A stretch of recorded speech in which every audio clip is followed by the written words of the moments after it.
지정된 주차 자리에 선을 밟고 세워진 RV 차량, 옆칸인 기둥 쪽에 주차할 차량은 공간이 부족할 수밖에 없겠죠. 글 작성자가 살고 있는 이 다세대 주택은 주차 자리가 지정돼 있다는데요.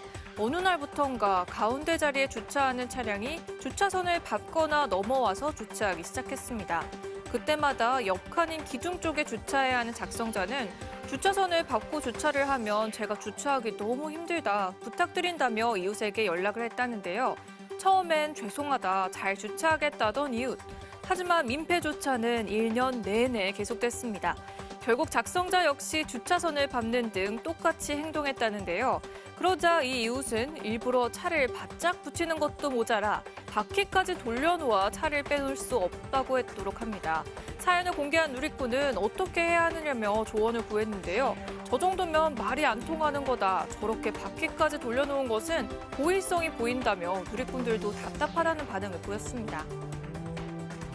한 온라인 커뮤니티에 올라온 글인데요. 글쓴이는 한 대형 수입 SUV 차량이 주차선을 자주 침범해 다른 주민들에게 피해를 준다고 적었습니다. 그러면서 이 SUV 차량이 주차선을 침범해 차를 세운 사진을 공개했는데요.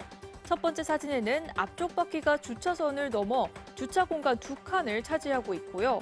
다른 날 찍은 것으로 보이는 두 번째 사진은 주차선을 침범하지는 않았지만 완전히 밟고 서 있죠. 그래서 옆에 다른 차가 정상적으로 주차하기 어려워 보이는데요. 그러자 글쓴이는 자꾸 아담한 자신의 경차를 SUV 차 옆에 주차했다며 사진을 올렸습니다.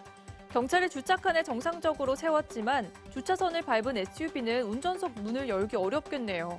글쓴이는 경차를 주차한 뒤 내일은 다른 차로 출근해야겠다고 적기도 했는데요. 이 사진을 본 누리꾼들 보기 좋다면서 합법적인 응징이라는 댓글을 남기기도 했습니다. 한 아파트 지하 주차장에 수입차 한 대가 서 있습니다.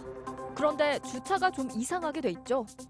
분명 차량 오른쪽이나 왼쪽에 있어야 할 주차선이 차량 정가운데 위치하고 있습니다.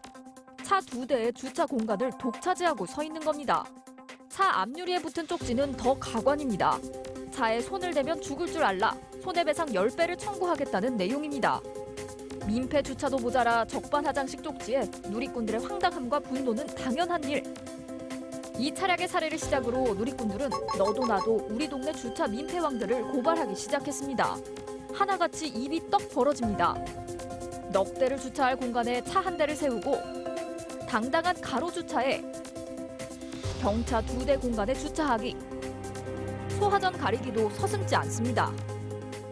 석 대의 차량이 차량 통행로를 막아 출근을 못했다는 하소연도 올라왔습니다. 이런 지하 주차장의 민폐 주차 차량들 법적 처벌은 가능할까? 일부 누리꾼들은 지하 주차장은 도로교통법상 도로가 아니기 때문에 처벌이 불가하다는 주장을 폈는데요. 전문가의 의견은 다릅니다.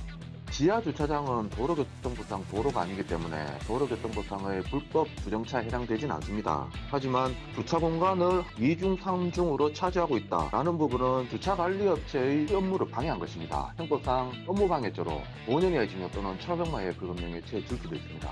다른 차량들의 통행까지 방해했다면 일반교통방해죄로 10년 이하의 징역 또는 1,500만 원의 벌금형에 장애인 주차구역 방해하면 장애인평등법상의 100만 원 이하의 과태료 부과 대상이기도 합니다.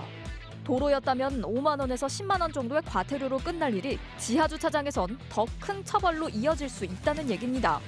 그렇다면 차에 손을 대면 손해배상 10배를 청구하겠다는 수입차 차주의 협박성 쪽지. 법적 효력은 있는 걸까요? 없는 거죠.